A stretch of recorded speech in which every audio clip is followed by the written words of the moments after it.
Hey, welcome back, everybody. It's time once again for Closing the Wealth Gap. The one show, maybe the only show, that shows you how to close the wealth gap in your own life with the man who's done it for many, our wealth coach himself, Tyrone French. Hey, Tyrone. Hey, everyone. Welcome to another episode of Closing the Wealth Gap. I'm your host, Tyrone French. Hey, what we'd like for you to do is go to closingthewealthgap.net. We want you to follow this podcast. It doesn't take a whole lot of time. It only take about a minute. Just hit that follow button. If you like this content, leave us a comment. You can shoot us an email at tyronefrench.com. But what I'd really like for you to do is check out our platform to get a lot of information, because again, August is Black Business Month. Okay, so we want to load you up with as much content and what's information as we can.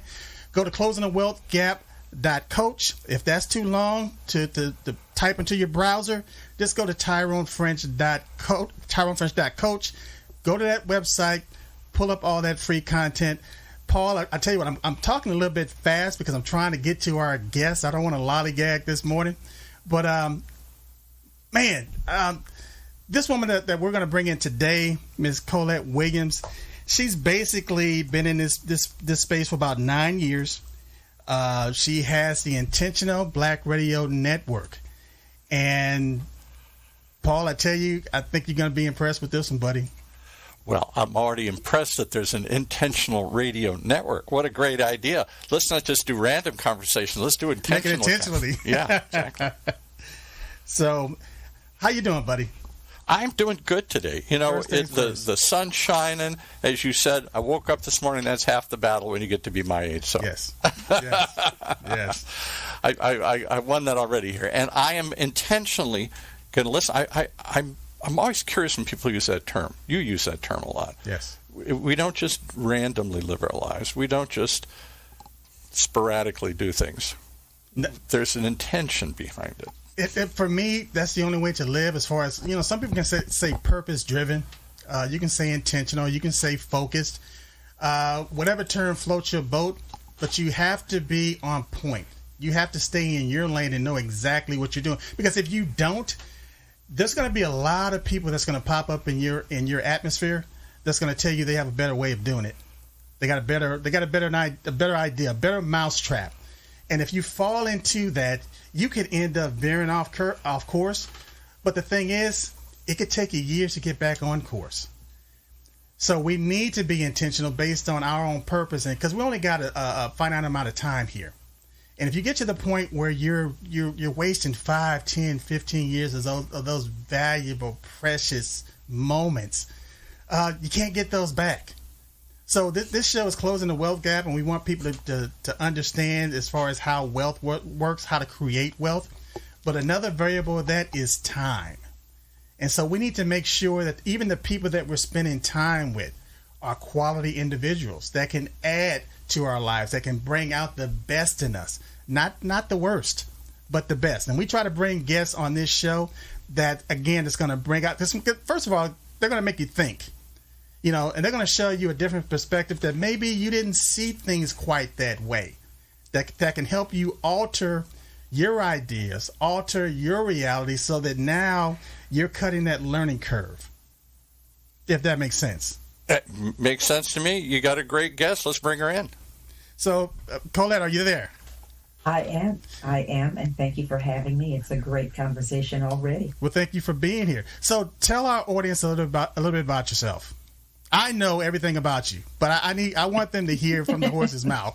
Tell us a little bit about yourself. I'm not sure what to say. I don't know. I don't like talking about myself. Well, how did you get started in podcasting? Because you've been doing this over 9 years. So, what was the intent on you doing the podcast? Well, we actually started with Black Talk Radio Network. Okay. And we started at the kitchen table. We started with an idea, and we started with just messing around. And I did not want to be on camera. Don't like the way I look. So I did not want to be on camera. And I just said, let's see what we can do. And my brother and I just decided we're going to try something.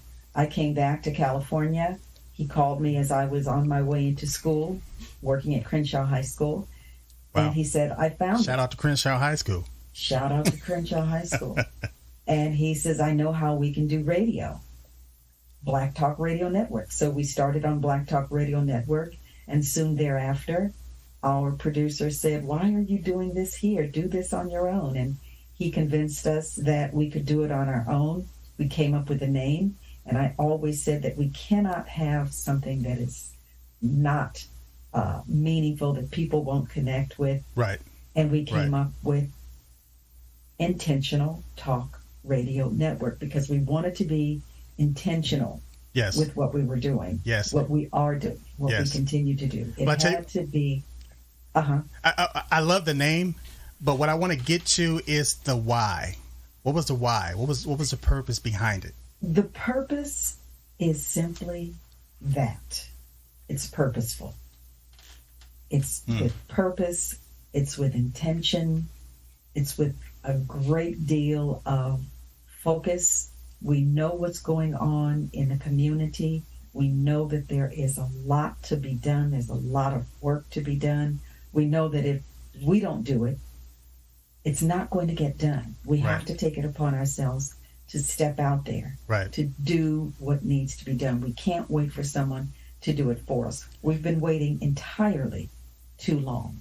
You know, I can relate to you with what you just said, because even with closing the wealth gap, as far as the inception, there was a little trepidation. It was like, you know, am I the right person to do this? You know, why me? Why should I do this? There's so many other people that are probably more qualified, with more experience to do this. But why me? Why now? And the thing is, I saw a need. I saw a need. I had the wherewithal. I had the intent. I had the means. Everything had lined up. So when I started doing my pros and cons, there were more pros to cons. And so then I realized the only thing that was stopping me was myself, was fear. Mm-hmm, mm-hmm. So I decided to go ahead and start this journey. And it's been what, like 4 years now, Paul? 5 years? And I enjoy every moment of it. And I just, for me, it goes back to legacy. It goes back to generational wealth. You know, I want to reach as many people as I can during the limited time that I have to educate people on generational wealth. Yeah. So and if we don't start now, and I'm one that will not say in our community, in the Black community, we lack leadership. That is not something that I subscribe to. I believe any and everybody, as long as God gives you breath in your body, you can be a leader. Absolutely. You can be a leader. Absolutely. Why do you have to wait for somebody to tell you what to do? We're constantly saying we lack leadership. Wake up, everybody. Come on. If you have breath in your body and a shred of sense and a shred of dignity, intellect, get with it. What are you waiting for? What are you waiting for? If you're waiting for something to happen, you're going to always be waiting. But it goes back to the conditioning, though. Sometimes people, they need that validation. It's conditioning, and they need the validation. They need somebody to say, okay, well, you know, I not only do I agree with what you're doing, but I can literally kind of like get behind you. I know that. I know that's hard to hear, but to be self-assured, to be autonomous, to be self-governing, that takes a lot of development. You know, that takes a lot of confidence, takes a lot of insurance, reassurance in yourself that, you know, it doesn't matter what somebody else thinks. If I see some trash on the ground, I'm not going to wait for the street sweeper in my neighborhood to come and pick it up. I'm going to pick it up because there's a need for it. You know, if I see that, you know, one of my neighbors, they have a need, I don't have to wait for somebody to tell me to do that. It goes back to human, just basic caring about one another and being my brother's keeper. Now, this month is August, and it's Black Business Month. I had forgotten all about it. You reminded me of that, but this is a perfect segue as far as what we like to talk about today, as far as, interjecting financial literacy into the Black community, and why has it taken so long to establish that intellect, that intent of being or creating wealth, not just having a job or a high paying job. Because again, I got a lot of clients that have high paying jobs. They have mortgages, they have cars, but none of that is wealth. None of that. You can't pass down your high paying job to the next generation. And a lot of times the home that you have, it has a mortgage on it. So you stop paying that mortgage payment and you'll find out who really owns your home, even though you call yourself a homeowner. A lot of times, again, people, they have these cars, nice cars, but they're leasing these cars. So my thing is to help people to get to a scenario to whereas not only are they focused on their as far as a balance sheet, you're not just focused on your liability column.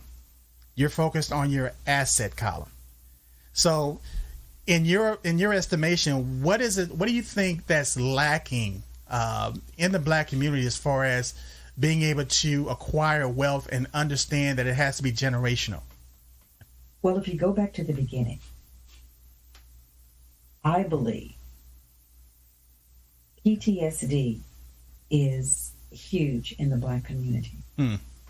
PTSD. Yes. Okay. And folks may say, what is PTSD? Post-traumatic slavery disorder or syndrome. Now I was going to say post-traumatic stress disorder, but you said that's a twist. Post-traumatic slavery disorder. We have not in the Black community, and in other communities, but specifically in the Black community, we're lacking connectivity. We're lacking the I won't say it's ambition, but that connectivity. We're lacking that. And if you look at other communities across the country and in other parts of the world, connectivity is what keeps them strong. That's what builds a foundation. Wow. And we lack that connectivity for 1, 2, 3 dozen reasons. It begins with that post-slavery syndrome. Wow. Because it's there. We've got an orientation that is undeniable. It is undeniable. In parts of Southern California, you've got people who don't even know what time of day it is. But they'll swear today is Friday. Yeah, today's Friday, but tell me about today. Today may be Friday, but tell me about today. They cannot do it. How are you spending your Friday? How are you spending your today? What are you doing in your now? But what does that mean for you today in 23? Yes. Don't tell me that the struggle is real, because here it is 23 and we're still talking about the struggle. We're still bringing it to reality. Why? But you made a great point when you talked about the connectivity. And just like with me, people that know me, I was in the Army, I served in the Navy, but I served as an avionic technician. And you could have all the components in place, but if there's a break in the wire, it's not going to work. There's no so it's not connected. So when you're dealing with a network, you have to be connected in order for it to be a network. Yes. And in our community, we're disconnected. We're so disconnected, and we find validation in being disconnected. Well, I should say we have been, because it's a new day now. It's a new day now. It's a new day. But do you know how many people are still asleep?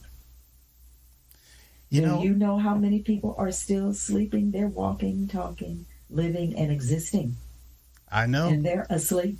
And they are asleep. Talk to them. Or just drive down the street and you'll see how many are still asleep. I grew up in South Central LA. I think you grew up in Pasadena, in LA. And I could tell you, I remember the day when I woke up. It took me leaving my environment to come back and to just to see it and to think that at one point that was the norm for me, and I was okay with that, and I was comfortable, and I had to realize that, you know what, for me and the direction that I'm going, this is not okay. This is, especially when you have the ability to live beyond certain ideas or suggestions that were given to you. I had to realize that a lot of my existence was a lie. I believed what somebody else said about me. And remember, there's orientation. Yes. And if kids are in an orientation that says you don't have to be any better, you don't have to go anywhere, you can stay right here, you can do what you do because it's your lane and your name is Burger King, you stay right here, you do what you do, you don't have to go anywhere or do anything. And that's what they see. And I say to people all the time, spend a day at a school, not a week, not 2 days, 1 day. Just 1 day at a school, maybe 4 hours.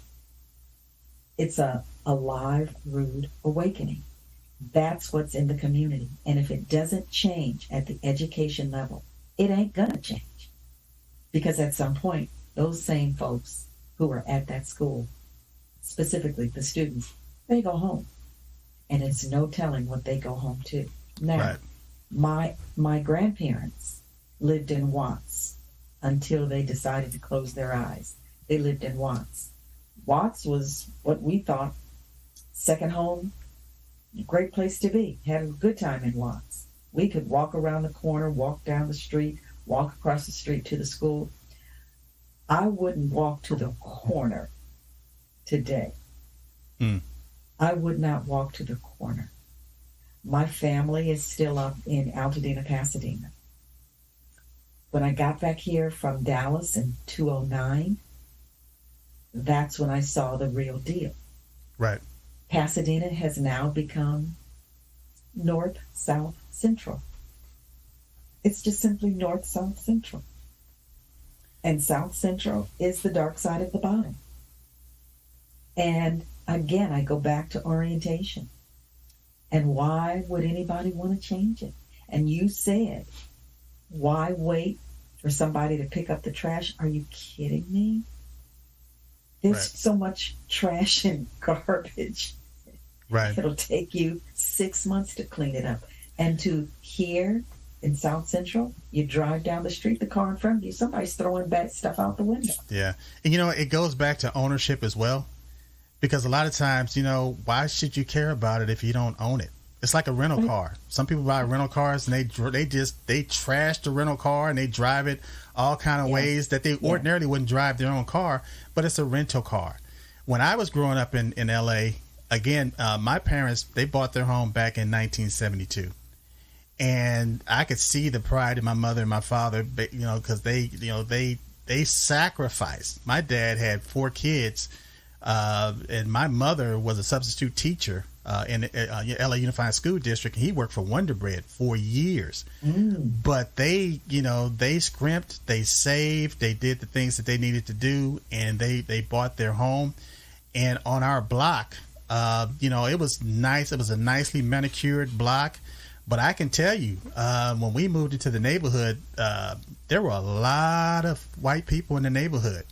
And it was diverse, but slowly but surely, the white flight began, and then other people started moving into the neighborhood. And again, I could tell you, and I can go back over to my mother's neighborhood, and I could just tell you from a 40-year perspective, it's not the same. And so the thing is, it's not. But the neighborhood didn't change. The neighborhood didn't change. It was the people in that mindset that came into the neighborhood and thought it was okay to write on the wall. They thought it was okay to trash the neighborhood. And again, I'm not condemning the entire neighborhood, because there's some good people in South Central LA. There's a lot of good people. There's only a small percentage of people in Watts, in South Central LA, that's causing a lot of problems. But it's that small percentage that sticks out. And it's that small percentage that the media will pick up on. And that information now is not just local, and it's not just national, it's global. Oh, yeah. It's global. And as I mentioned, I also work for LA Unified. Mm-hmm. And I'm not even supposed to say that, but my point to that is the district has lost a large number of students. The decline in student enrollment is just incredible. Gone from just over 1 million students down to 400 and some students today. It might be 400,000. It might be 425. So what happened? Where did they go, though? Where did they go? They went to charter schools. Okay. They went to the East. They went to Arizona. They went to Colorado. They went to Texas. They went to Louisiana. They went to Atlanta, D.C. They got out of California. Not only is it too expensive to live here, but why would people pay 15 times here what they could pay someplace else? Right. And it could be, they could be in a better environment.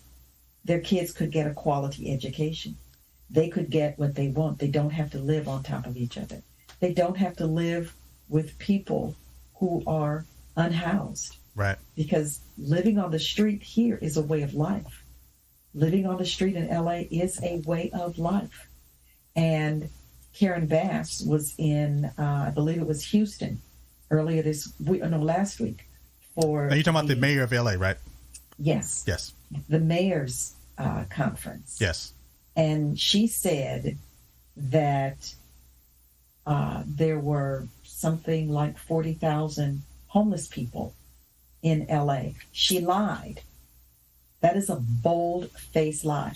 Because also within the last month, it was reported that her fight to change that has increased to 75,000 homeless people. They need to start telling the truth.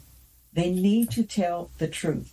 It's not 75,000. It definitely is not 40,000. You're looking at over 100,000 people. They're not telling you about what's in the wash. They're not telling you about what's in the nooks and crannies and under the freeways in areas that you can't see. They don't tell you about what's happening. The underpass, the overpass. They don't tell you about all of the areas where the homeless people, because the homeless people are alongside every freeway. Yes. Every single freeway. And they do these photo ops where the mayor goes out and she shows you that she's moving people out. They're not moving into stable housing. There is a unit on Imperial Highway and the 110. Yes. They've been constructing these trailers for going on 2 years. And all they are is trailers that they no longer use on big rigs. They've transformed them into apartments. Right. So they've stacked 3 high, and there may be 20 of them. And they turned these trailers into living quarters. Right. They've been working on them for 2 years. Why does it take so long? You've already got the walls. All you're doing is putting in some wiring, some plumbing, and some windows and a door. You know, I have a friend that I grew up with. I went to Gompers Junior High in LA and Locke High School. And I'm gonna give a shout out to Daryl Hollingquist. He actually owns this container company. And even with the politics, and you can't even call them containers anymore. They call them modules. Yeah, because they want to use them for houses. Yes. Because they're using them for houses. Exactly. So I know exactly the project that you're talking about, and my friend Daryl Hollingquist was the same way but it's political, and it goes back to money. It's all political. Yes. And I'll say it now, and I hope everybody hears me. All the billions of dollars that have come into Los Angeles to eradicate this situation for years. The current mayor is not the first person that has said they were going to tackle that. Why is it none of her predecessors have been able to tackle it and eradicate it? Believe what I say. It's because it's not intended to. The design is that it not go away, because all of the money that comes from the feds, the state, donations, contributions, corporations, all the money that they put into it, and they can't fix this, the design is that they don't fix it. They don't fix it, because not fixing it keeps others in jobs. So it's more important to keep them in jobs than to give others housing and maybe a job. No, they got to keep those folks in jobs. You know, that's the bigger picture. Yes, it is. You know, it's like, you know, people talk about funds that are allocated for certain projects. Even when you're talking about military spending in the military budget, people they don't realize that this money is going to a lot of contractors. And so it's the same thing when you talk about the project that's going on over there. Those are contractors. And so not only do you have, you know, it's to the contractor benefit to have cost runovers, to let it, you know, to extend the period of time based on a development. I can tell you, just even driving down the 91 freeway, as long as I've been driving, there's been some type of works program on the 91 freeway. You know, it never ends. But the money continues to flow. The design and the purpose. Right. The money continues to flow. They're not out of money.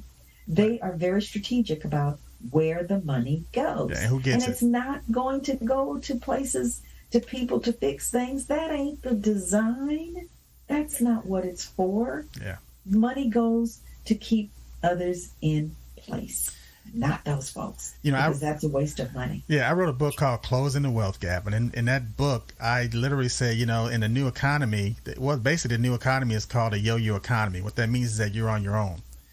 So what are some of the solutions? What can we do to combat or to become self-sufficient as far as not depending on a lot of government assistance? Because like you said, you know, a lot of it, you know, when we talk about even trickle down economics, it was still great for the top, but it never trickled down to the people that actually needs it the most. So what are some of the solutions? What can we do to combat some of these societal ills that politicians just don't have the will to correct?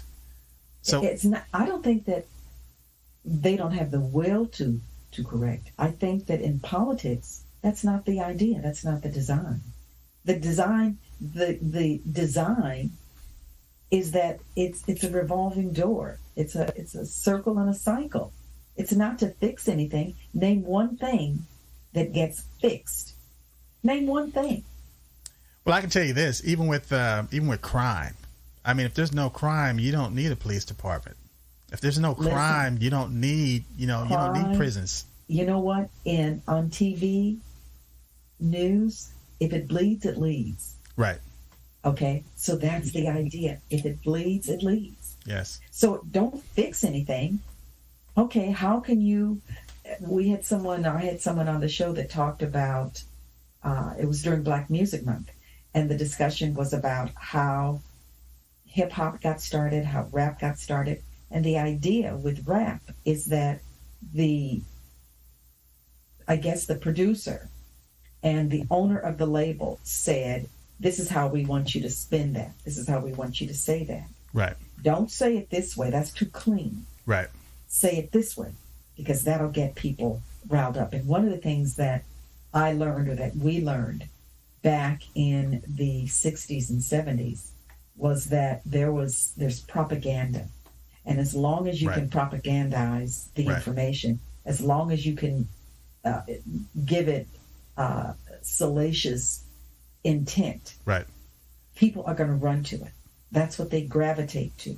People gravitate to people gravitate to mess. Yeah, people need something to point at. They need a boogeyman. They need a boogeyman. People need to see a boogeyman. Okay, remember the movie Poltergeist, and I forgot the name of it, The Exorcist, and Training Day, and all those. Those are the movies that got Academy Awards. Those were the worst movies, but they got Academy Award. We still today cannot figure out how Denzel Washington got an Academy Award for Training Day. And not for Glory.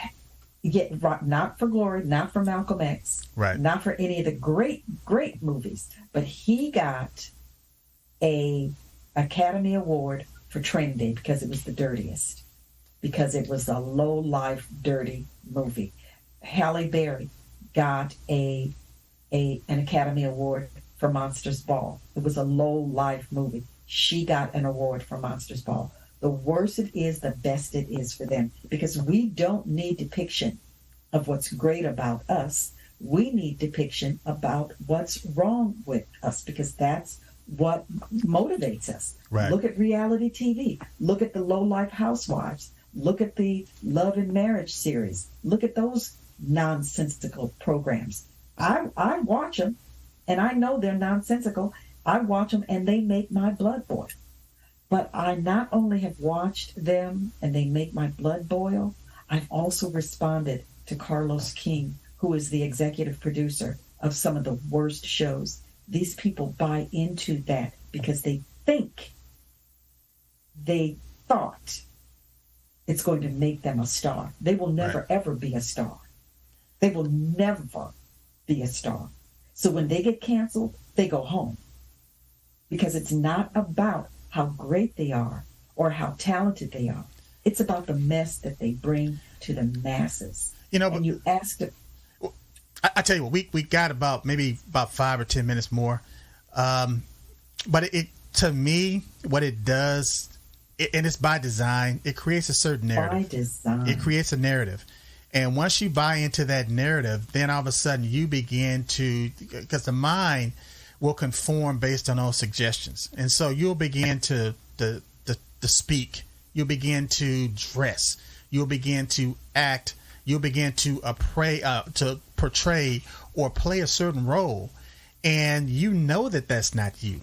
That becomes the orientation. And remember, we've got subliminal, not only advertising, but we've got subliminal features, propaganda. Because remember, you've got to think about all of the things that are in the Black community. Think about the things that people from the Black community are ingesting. And if you ingest nothing but toxic anything, that's all you're going to have inside. That's all you're going to work with, those toxins. So there's nothing else there to work with. And you asked about these solutions and what people can do. Stop waiting. Stop waiting and stop thinking that you have to wait for somebody to tell you what to do. Look in the mirror. Amen. Look in the mirror and tell that person that you see in the mirror that it's time to get up and it's time to move. And stop waiting on someone to do it for you. Stop waiting on that proverbial permission. Stop waiting for somebody to tell you to take a step. We all have to be responsible. Everybody must be responsible. And nobody wants to be held accountable. Nobody can't be held accountable. And if we had more time, I can give you some tragic examples of nobody being responsible. And I'm talking about today. Yeah. I can tell you this, though, and this just comes from the bottom of my heart. I do believe that everybody has that seed of greatness. I believe that everybody has that $1 million idea that's inside of them. I've been around so many people, or a lot of people that will they'll see an idea and they'll say, "Oh, well, you know what? I thought about that years ago, and all of a sudden, but I didn't act on it." I like how you said, as far as stop waiting, or stop, as far as asking for permission to act. But to me, all this conditioning, all this programming has caused a lot of fear. Yes. And I just think that once you get past that fear, even the Bible says God has not given us a spirit of fear, but of power and of love and of a sound mind. And so I think with that soundness of mind and being intentional, then you can begin to see certain things and see certain patterns, and you don't have to live in the mire. You don't have to live beyond or below what you think should be a great life. And I'm not saying that it's going to be, it's going to be perfect. I'm not saying that you're not going to have struggles and challenges. You will. That's a part of the journey. But you feel so much better at the end of the day knowing that you accomplished what it is that you set out to accomplish, or that you're one step closer to making that dream a reality. And as I mentioned earlier, I still work for LA Unified. Mm-hmm. There have been so many times where I've had students in my class that have never left the block they live on. Never. Yeah. They don't foresee ever leaving the block they live on. Yeah. I've had students who have said to me, no men in our complex, no men in my apartment. We have 14 apartments there. Right. And nobody has a father. And she said, daddy. Nobody's got a daddy. She said, there are men that have come around, but they're not daddies. They don't stay. Right. I've had kids that say that respect, that one value, that character trait. They get it because their father went to prison. The uncle went to prison. Right. And he wants the same kind of respect that they get in prison because they both got life sentences. So he doesn't understand respect outside of prison. You know, and again, I'm we're short on time, but there's got to something I need to interject because you said something that was so powerful. In the hood, in the neighborhood, a lot of times we would literally have parties and get-togethers and gatherings for people that got out of jail. yes. But for the person that graduated from college, yes. we didn't do the same thing. No. And what I'm saying is that's a part of the conditioning, is a part of the mindset that we and I'm not saying that, Because getting out of jail is a big thing. Ain't nobody going to college. Ain't nobody going to do that. Ain't nobody in this family ever go to college. We ain't doing that. We ain't doing that. Yeah, but Dede and Daquan, they coming home. We got to get them some meat. We gonna get in what they don't get in while they in the pen. and the reason I bring it up because it's true. It is true. Yeah. But again, I'm gonna end up. I got to bring you back on this show because again, we just we ran out of time. We can go. But how can people get in touch with you, Collette? How can they get in touch with you as far as an email or your website? Give us that information. Okay, well, the website is itrnradio.com. That's itrnradio.com. And email at yourcharactered@AOL. That's yourcharactered@AOL. And also changematters99@gmail. That's changematters99@gmail.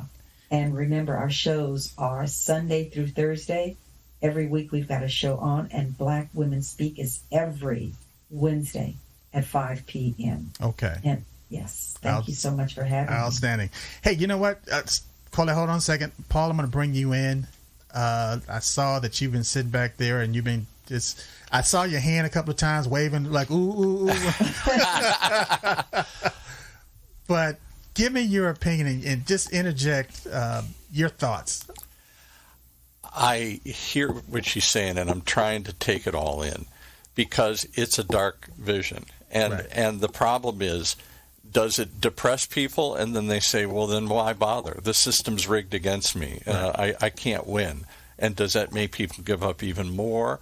Or does it make people wake up and say, it's up to me to do this? I see this in lots of communities. I mean, I think this isn't just a problem in the Black community. I could go down the list of other communities. I came from, the Midwest that still thinks Trump is the savior because they've watched their little small towns disappear and the factories pack up and go to China, and nobody's going to college, and they're all doing fentanyl because they're hopeless and everything here. These small towns that used to be the backbone of the Midwest are shriveling up and drying away. I have relatives that still live in a bunch of those towns. And they've turned to a savior, not to themselves. They've turned to somebody else who's going to save them. Right. There's nothing I can do.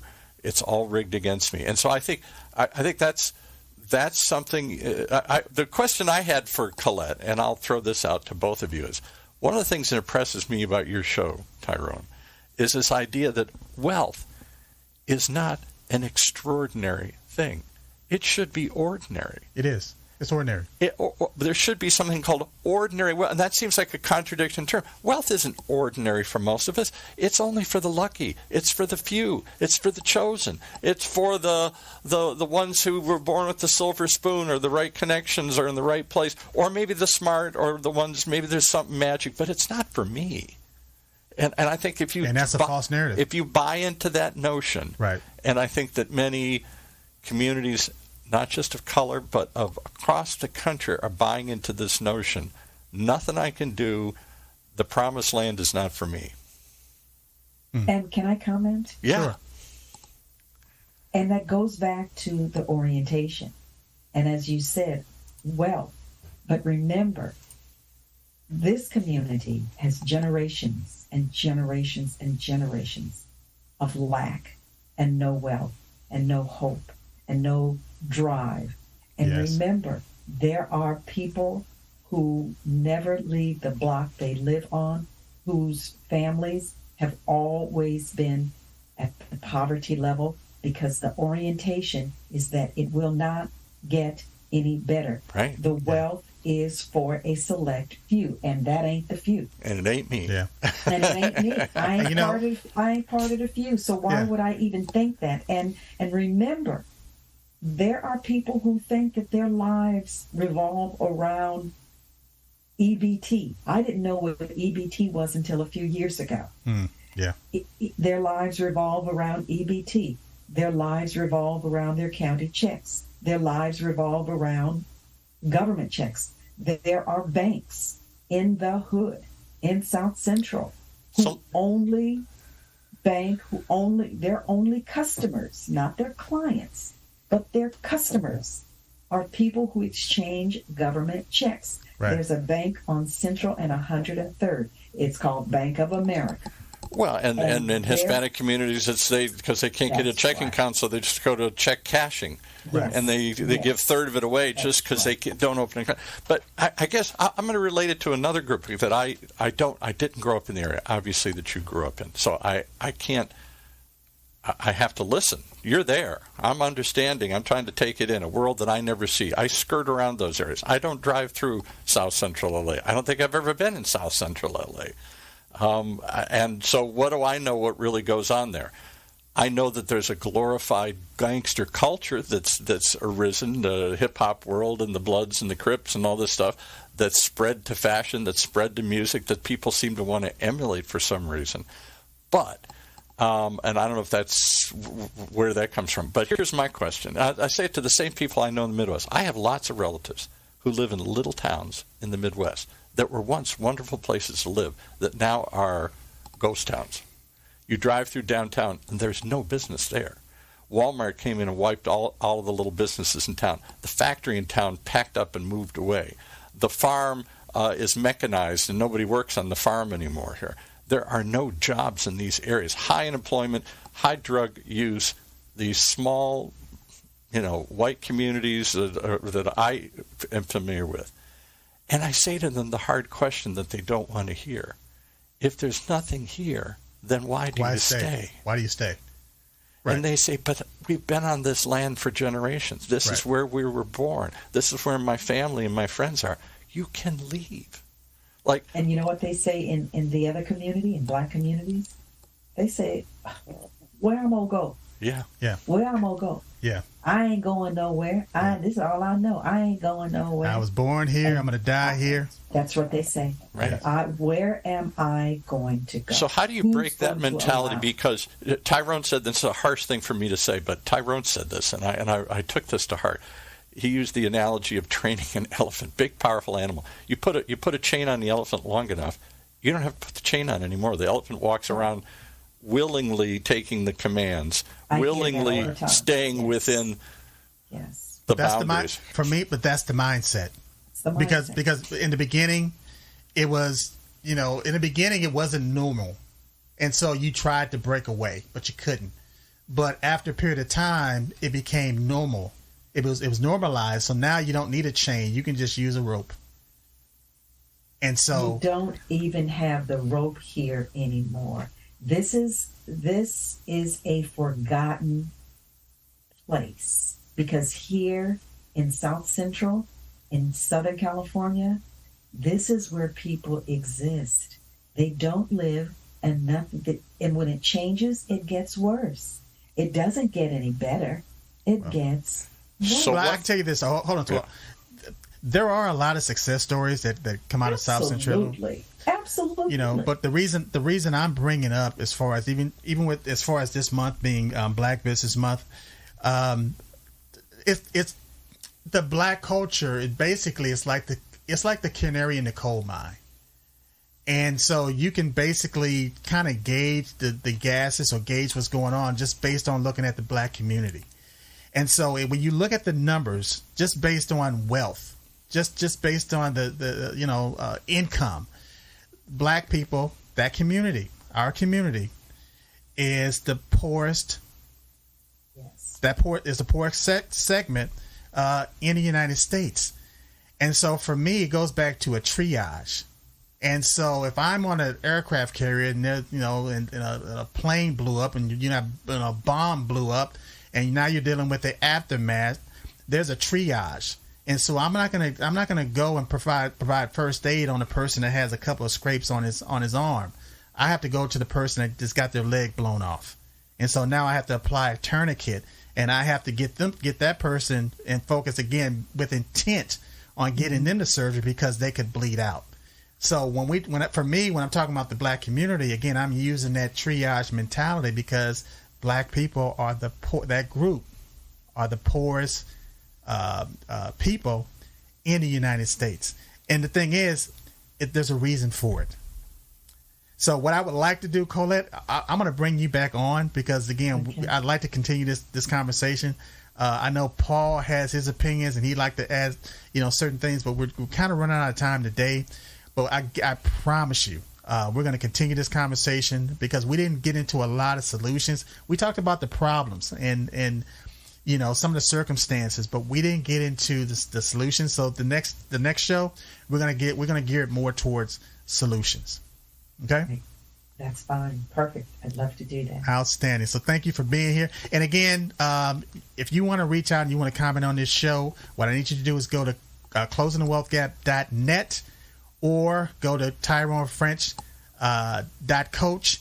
But I would also like for you I got a free mobile app. It's like having my entire business in the palm of your hand. All you have to do is text Tyrone French at 36260. That's text Tyrone French at 36260, and you'll have this information at the palm of your hands. As a matter of fact, there's a button on there that all you have to do is push that button, and you're at this particular podcast. So again, Collette Williams, thank you for being here.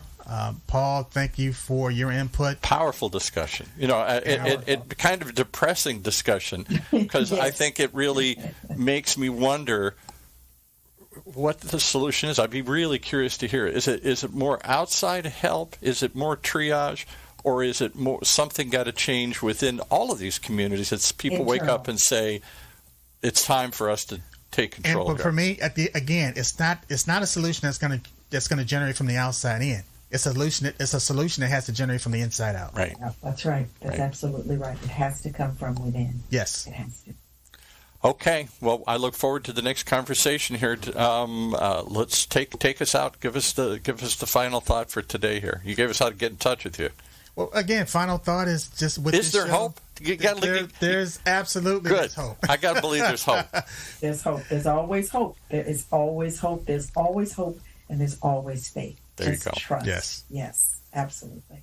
Well, I trust you're going to bring it to us here. All right. Amen. Thanks. Thank you. That's our show for this week. Closing the Wealth Gap. The one show, the only show that shows you how to take control of your financial future. Right here in Orange County's only community radio station, OCTalkRadio.net.